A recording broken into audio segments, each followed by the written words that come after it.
Hello everybody, welcome back to the workshop. So in this video, I'm going to be showing you how to make a round fold form bowl.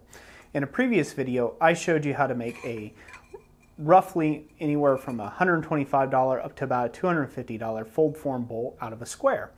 This video, I'm going to show you how to make it out of a circle instead. Now, again, you can choose how to do these folds whichever way you want. I won't go a whole lot into the design on that, but in this design, I'm going to do a simple plus mark or an X mark, if you will, and that is what we're going to try to focus on in this video to add some visual interest to what would otherwise just be a round or a domed dish. Now, for this bowl, again, you can sell it in the realm of about, usually round bowls sell a little better, to be honest with you, than square bowls do, and so therefore you can get them for about $150 all the way up to, again, maybe $275 at its top end. So, you know, again, it's an interesting thing that you can do with a steel dish. It adds in a degree of difficulty to making this, and therefore, you know, your skills are a little better, and it adds more interest. So you're providing more value for the customer. So we're going to go ahead and get this good and hot. I got the coal forge running here today. I have it running back on green coal. We're going to get this nice and good and warmed up, and we're going to try to take and make our first fold on this. Now, there's no right or wrong answer on making this fold form bowl. This is where you can create yourself, what you want it to look like. Don't be afraid to experiment with this. You don't have to do an X mark. You could do just one edge of it and just put like a little bit of a crease in it and then form it and call that it. It's a neat way of doing it. With fold form bowls, like with the square bowl, if you watch that video, the link to that will be right here and also in the description down below. If you watch the square fold form bowl video, you'll notice on the back side that it has a crease or a seam. That is a great place, so say you want to hide that in the modern world we live in, you can take and go in there and weld up that seam and then blend it off, sand it off so the bottom of the bowl is perfectly smooth. And then people are like, how'd you get that in there? There's other stuff I've done before where I've joined a really heavily full formed piece and I capped it with another bowl and then just welded the edges and then blend and polish that. So again, you couldn't tell where it came from and it added a little bit of heft. Again, a lot of different options. I'll be demonstrating that in a future video of how to do a layered bowl like that. So be on the lookout for that.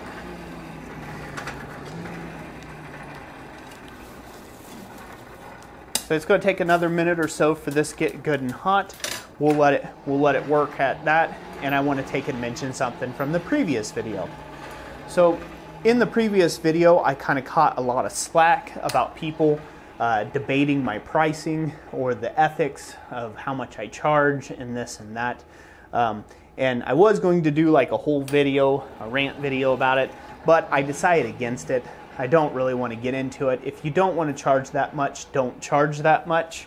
But you are only shortchanging yourself because you are looking for a specific target audience for your ironwork, and that is who I cater to. I am simply giving you facts of what bowls have sold for out of my shop, and I've sold about, oh, I don't know, several dozen of these bowls over the last 7 years or so that I have been doing things as a full-time blacksmith. And so yes, they will sell. Are you going to sell them every day and sell them by the hundreds? Probably not. If you do, let me know your number. I would love to take and watch you grow like that. That'd be amazing. But don't be taken back by the price so much, okay? Think about how much value you are adding for that price. If you don't feel that you're adding that much value for that price, then don't charge that much. So the first fold here, we're just going to do like we did in the other video. One of the troubles with doing a round bowl versus a square one is you have no square edge to square something off to. That's one of the problems. So as you can see, we didn't quite get that hot enough. I'm going to heat that up one more time right there in the forge. Get that seam just heated up there. and we'll do that. Back onto your pricing for the bowl. Always take what I tell you in these type videos where I'm explaining to you a price that you can get for an item. Take that information and consider it, because that is something that I have sold for that price, and at times multiples of those items for that price. So I've been at this a very long time. I'm coming up on 8 years as a full-time blacksmith, and this is just what I have found to be most helpful for my wife and my kids and taking care of my family. Now, if you do not need that much, maybe you're doing this as a hobby, and somebody says, hey, I'd love to have one bowl like that. What would you charge me for that? And you're just doing it as a hobby, and you want to take and just make enough back to cover your materials. Your approximate material cost for this project is going to be around about 12 bucks. You're going to have about 12 bucks in materials. But again, that's not where you're getting your value from. And the reason why I say 12 bucks in materials is because it's hard to find just a round disc laying out there on the middle of the street. You will probably have to buy a much larger sheet of metal and cut these discs out to make them for your loved ones or people who are requesting them. So again, if that's something you want to do, the material cost will be about 12 bucks, and then you can charge a really fair rate of $25 an hour, maybe, that you have in it, or just give them a shop rate of 1 hour. It shouldn't take you more than about an hour and a half or so to take and complete this bowl in the forge. Now the finish work and the shipping and all that other stuff, that adds quite a bit more time onto it. So hopefully that has addressed some people's concerns out there.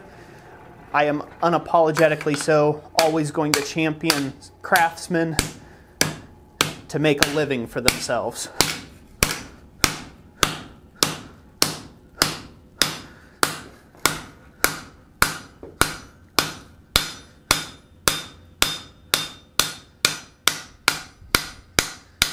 Okay, so just like in the other video, I've went ahead and I've driven this piece all the way down nice and flat up against the other piece.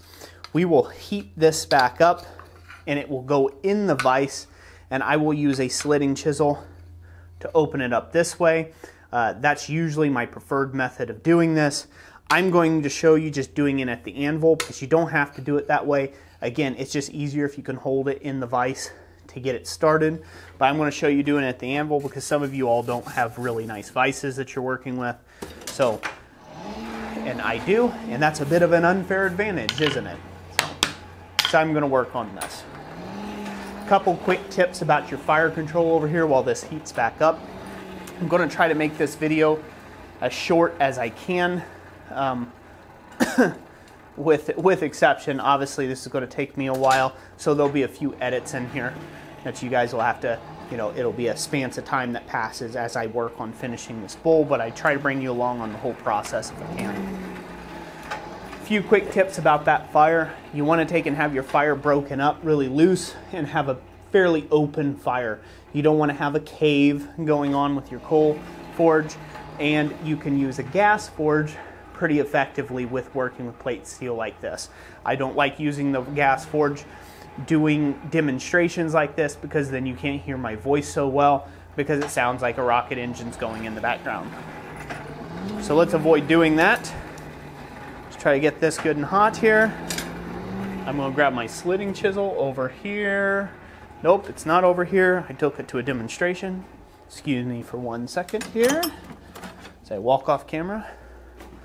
We just got a standard slitting chisel. A slitting chisel is nothing more than a hot cutting chisel that is at a 30-degree angle. The edge is at a 30-degree angle, so it's really narrow. I believe I said that right, 30 degrees. Somebody can correct me in the comment section down below.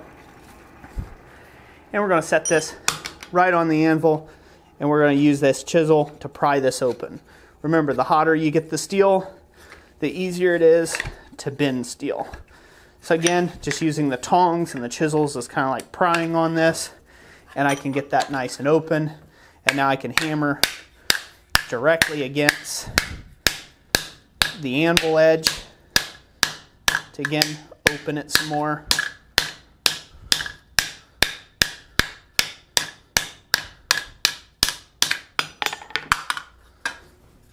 And we're going to give it a little bit of a brushing. So I'll take one more heat on that. This is definitely one of these items that you want to be careful of getting into the, you want to be careful not to get into the whole trying to get everything done in one heat. You want to take your time, get it to go right, and then, you know, you'll be much better off. A lot of guys, you know, you try to just knock it out as quickly as you can, get it done in one heat. Time is money, money is time, one of those sort of deals. And what ends up happening is the seam will end up getting wonky on you. You don't want it to go wonky, do you? Nobody wants it to go wonky. So anyways, so we'll get this good and hot, and then we will flatten it back down. So basically, the next step is going to be the same thing, but with an exception, and I'll show you that when we get to it here. I might have to cut out before then, we'll see. I'm filming this all in real time so far, so you can kind of see the effort of time. One of the other things I'd like to point out from my other video as a concern, people who, when you watch things on YouTube, a lot of times there's editing, there's time elapse in between things happening actually in the video. That is just a process of trying to get videos down to only being 5 minutes long for people with short attention spans. But really, in the real world, things take a lot longer than they may seem. Now this one I'm filming straight through, so you can kind of see the process as it transpires straight through, and you can kind of make your own decisions on it. I'm switching to a wooden mallet here.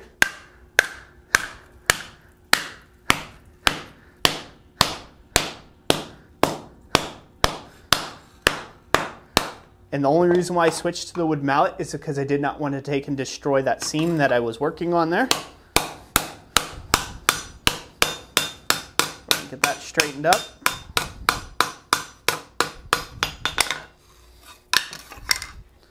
I'll roll it around and work the other side of that joint and get that squared up.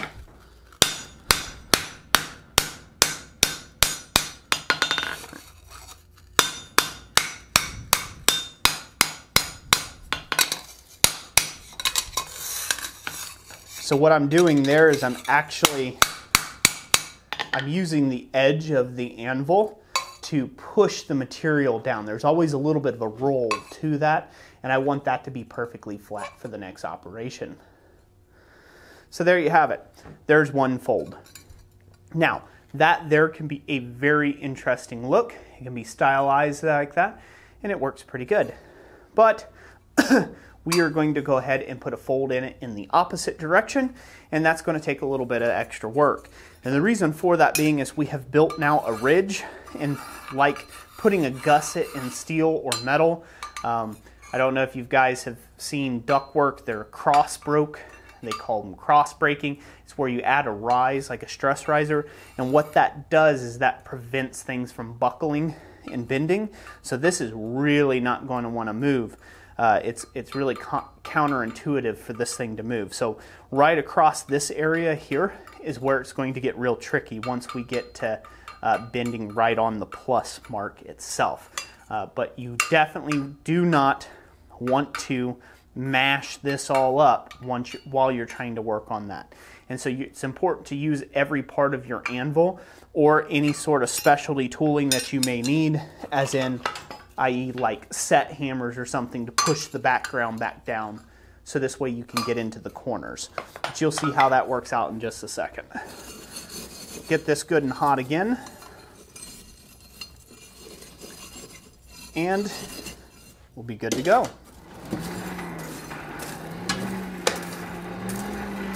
So back to my original thought that I was trying to take and convey there about time and on YouTube for demonstrations.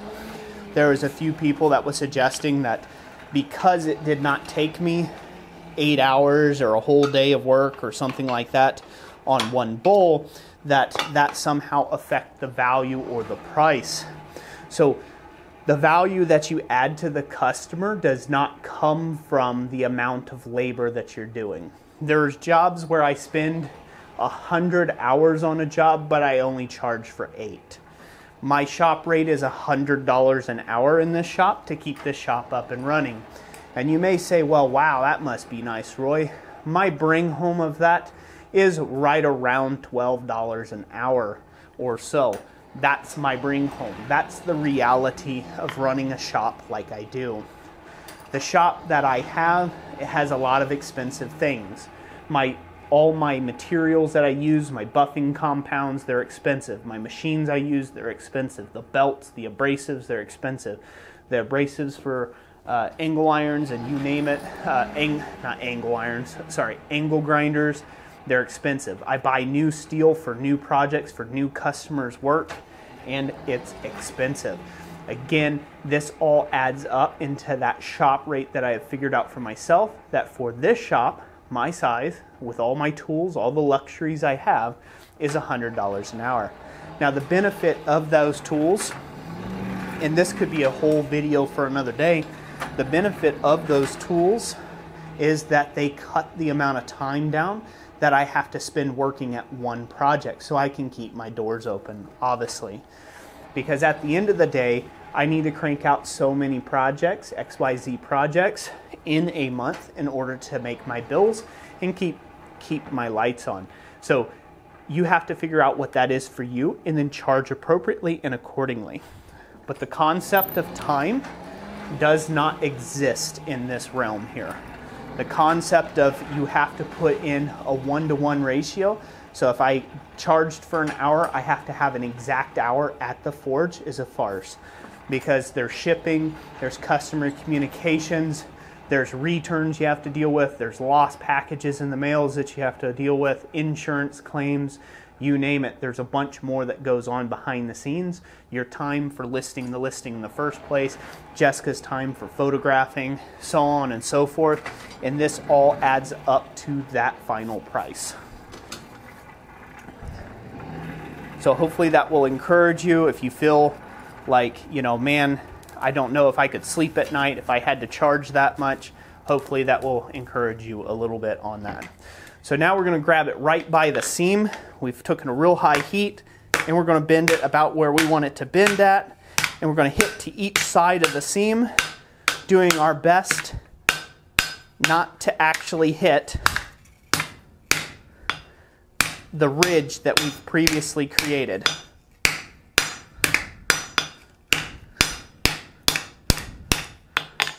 So again, take your time with this. You have to coax the metal into doing what you want. Again, we're aiming here to this side of the seam. We're aiming here to this side of the seam to take and get this thing to start bending around where we want it to be. And I'll have to get another heat on this, so this way I can get it fully lapsed over. Now you say, but Roy, won't that leave? You won't be able to beat that area there nice and sharp. And yes, you're correct. The bend right here, the peak, I won't be able to beat on that very nice and sharp at all. That's why you'll have to use a wooden mallet. I'm not using this end of the mallet because I use that to shape bowls. So I'm using the back end of the mallet to do that. But we will have to drive that down a lot harder. Excuse me. So get that little seam bent down in there, cover it up, and we'll forge away. So as you all can see, this video has went on for about 19 minutes now, or about almost 20 minutes in total, and you can see that this is a lot of work. I know this could be very boring, but I hope that my hand gestures and things like that have been snappy enough to keep you entertained. I could do this whole video in 8 minutes, but I really wanted you to get the concept without all the heavy editing of what it takes to take and make this bowl, since you are trying to take and make a living potentially out of doing this or following my advice for pricing structure, so you know how to do that. One of Jessica and I's biggest goals on this channel is to support other little local craftsmen, other craftsmen and small businesses. I shouldn't call them little, I meant small businesses, to take and get their start in doing blacksmithing. The reason for that being our mission, my mission with that is I feel so blessed and so fortunate to be where I'm at this stage in my life and in my business, that I just want to bless others with the same opportunity that I have had. And some people feel that that is a bad thing. I'm not one of those people. I can see that some people think I maybe charge too much or this or that. And again, I'm just not sorry about that.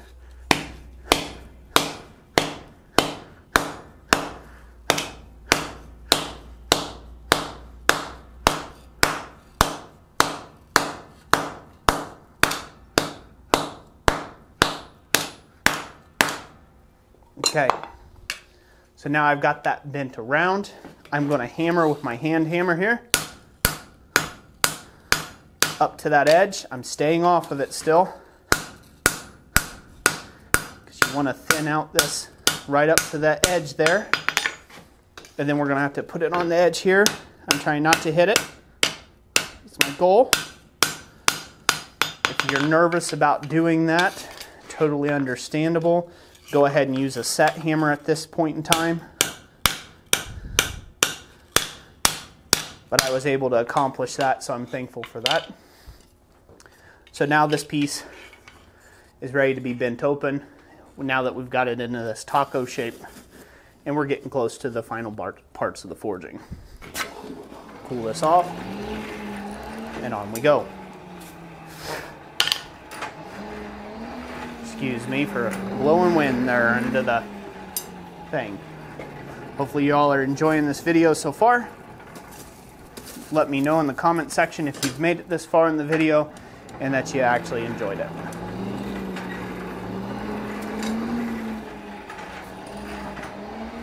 So I will continue to heat this up. We're going to get that seam nice and hot, fold it back out flat, and then we'll be ready to do our dishing and our final bit of cleanup work.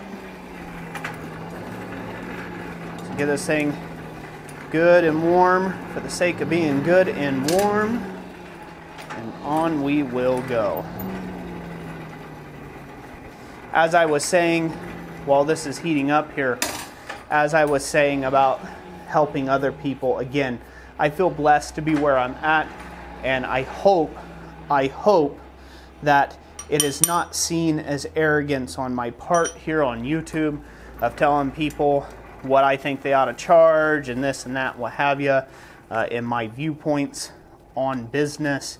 It is simply me trying to take and be helpful to the blacksmithing community and take and bless others with the knowledge that they may be able to undertake, be able to do what they want to do for a living,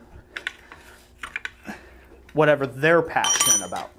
So if you're passionate about blacksmithing,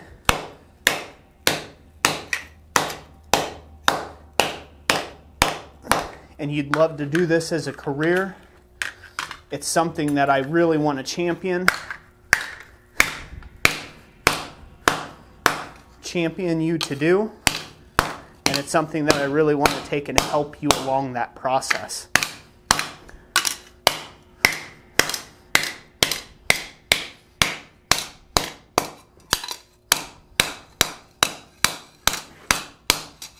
Okay, so here we are.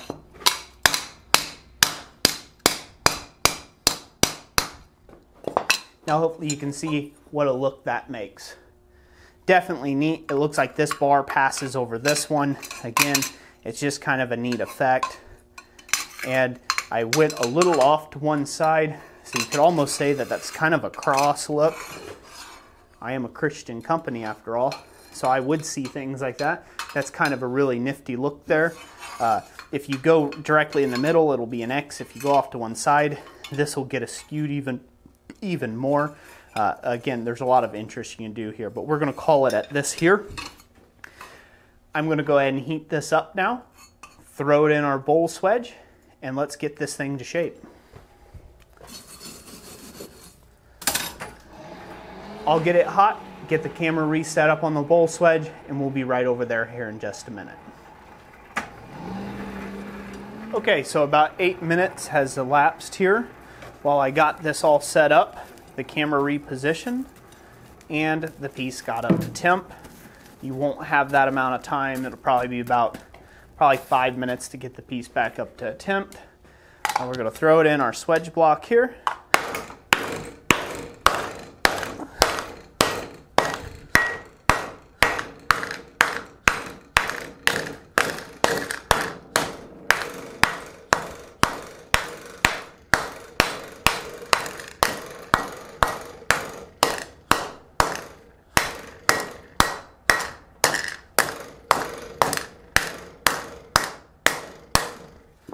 Now hopefully you guys can see.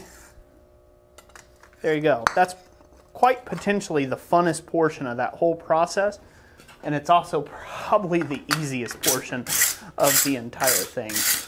Once you get to that point, it's a pretty nice thing. So we've got that nicely formed now into the bottom of the dish. I'll probably do a little bit more tinking on this, although it doesn't look like it's needing it much. Just a few little spots to kind of dress up here. But now we're ready to take and go on to the finishing stages. After I put my touch mark in, I'm going to put my touch mark in on this bowl, and I will be doing it on the backhand side of here somewhere. Probably up here in one of these littler areas. Just put a little touch mark there. I like to do it on the back of the bowl, again, somewhere towards the rim, so this way it doesn't detract from the front of the piece if we can keep from it. Also, I wanted to take and mention at this time about the amount of time that it has taken me to do this bowl. Give yourself some slack. It may take you more work at first to do these bowls, as I have done approximately about 4,000 pieces in my career as a blacksmith. So with that being said, I definitely have my practice at this. So again, give yourself a break. If you don't feel like it's going quick enough, there's nothing wrong. You just kind of have to practice, and do more of them, and they'll get quicker for you. So I'm going to heat this up, put my touch in it, and then we will go over and get it cleaned up.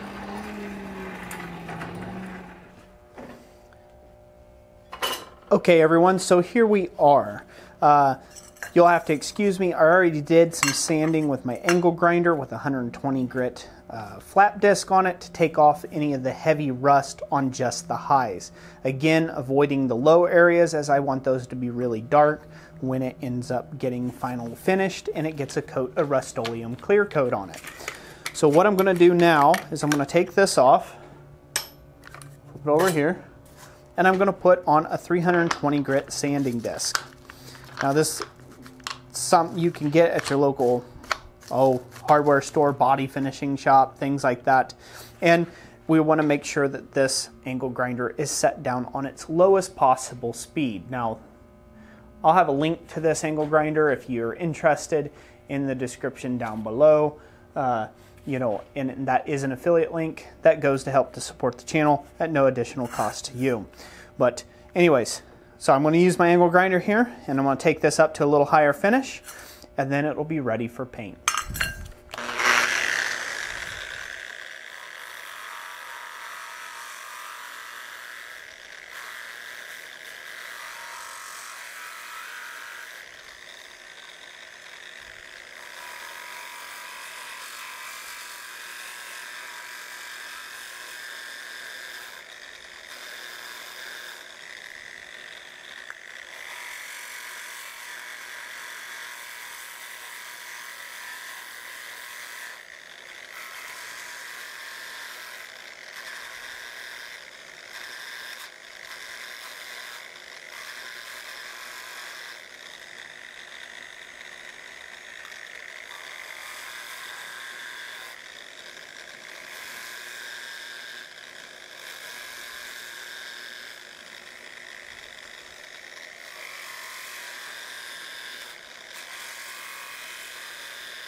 Okay, and so there we are.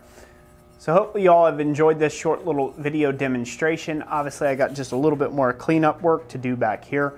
Most likely what I will do in this situation is I'll wire wheel the back, but I'm going to leave that front of that bowl alone. I want that to really darken out to really make that pop off of there. So on the back side, I'll wire wheel that off and then go ahead and give it a coat of Rust-Oleum clear enamel. Now, one of the things that you could do further to improve the finish of this bowl is to take it over to the buffer and go ahead and buff all the edges and bring them up to a nice mirror finish. You can take this as far or as not as far as you would like. Really, the choice and the decision is on you at that point. But I hope this will give you one more tool in your arsenal to take and provide value to your customers out there. And I really hope you enjoyed this video. I know it was a long one. Let me know what you thought of the video in the description down below. Do your best to be kind.